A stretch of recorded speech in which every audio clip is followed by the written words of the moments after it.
Joining me now is former Israeli ambassador to the U.S., Michael Oren. Ambassador Oren, thank you so much for joining me. We really appreciate it. Let's dive right into this because this is a hugely significant development. How are you viewing this? Obviously, this is phase one, but how big of a development is this? First of all, Kristen, great to be with you. It's a very special day, a very emotional day for all of us in Israel. This is an extraordinary accomplishment.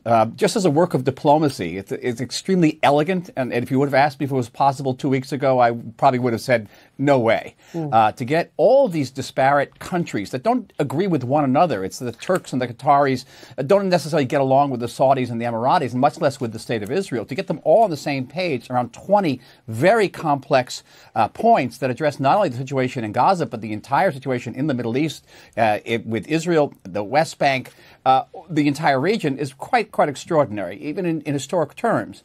And it's really a product of the president's willingness to use power in the Middle East, strong power, which gave him tremendous leverage by using military power against Yemen, the Houthis, and then against Iran. That gets you respect in the Middle East. And also the personal relationships that have been developed by Steve Witkoff and Jared Kushner. We're able to really harness those relationships. And, of course, with Prime Minister Netanyahu, who has visited the Oval Office now multiple times. Quite extraordinary. But having said all that, this is maybe the end of the beginning of the end of the war, and certainly with the return of the hostages, which will be just overwhelming for the people of Israel, and the end of fighting in Gaza, which will be overwhelming for the Palestinians in Gaza. But still, the big linchpin, and I think that Richard Engel was right when he mentioned this earlier in his reporting, the linchpin here is the disarmament of Hamas, because all the subsequent steps, including the formation of an international force that's going to come in and reconstruct Gaza, they won't do that. No country's going to send forces to the Gaza if Hamas still has guns, and if it's still a war zone.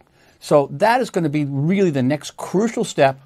And how do you accomplish that without military pressure? There has to be political pressure brought on those countries, those regimes that are close to Hamas, particularly in Turkey and in Qatar. And to the skeptics who, to that very point, Ambassador Oren, say they are concerned Hamas may never fully lay down its weapons, may never fully disarm. What say you, and is there enough teeth in this deal to make sure that they do?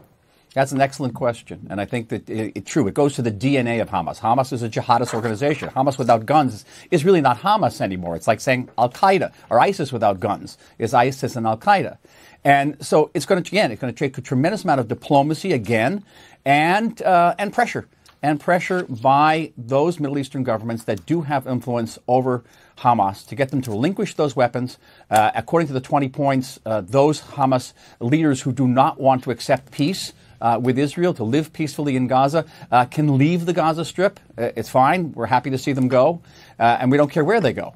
But that is going to be the true test of these 20 points.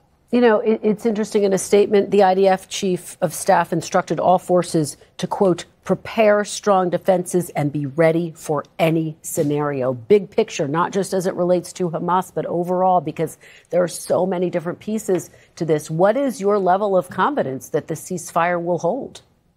I think it will hold in the main. I think Israel will observe the ceasefire. You have to understand that we have a great number of troops in the Gaza Strip, and they're very exposed, and they have been attacked in the last 24 hours.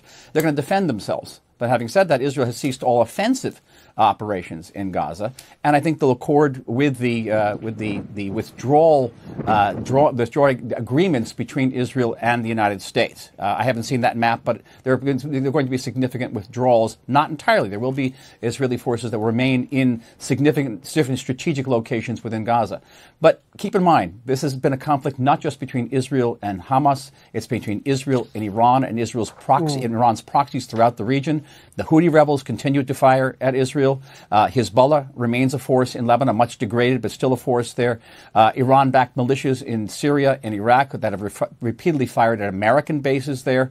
And Iran is rebuilding its capabilities, and we have to keep a very strong, vigilant eye on Iran, lest Iran once again causes instability and destruction throughout the entire Middle East. Let me ask you finally, Ambassador, today Prime Minister Netanyahu posted on X an AI-generated image of the president with the caption, quote, "He deserves it," referencing the Nobel Peace Prize. There's the image right there. What is your view on this? Do you think, do officials in Israel think that he does in fact deserve the Nobel Peace Prize? Well, the hostage families have recommended that he receive a Nobel Peace Prize.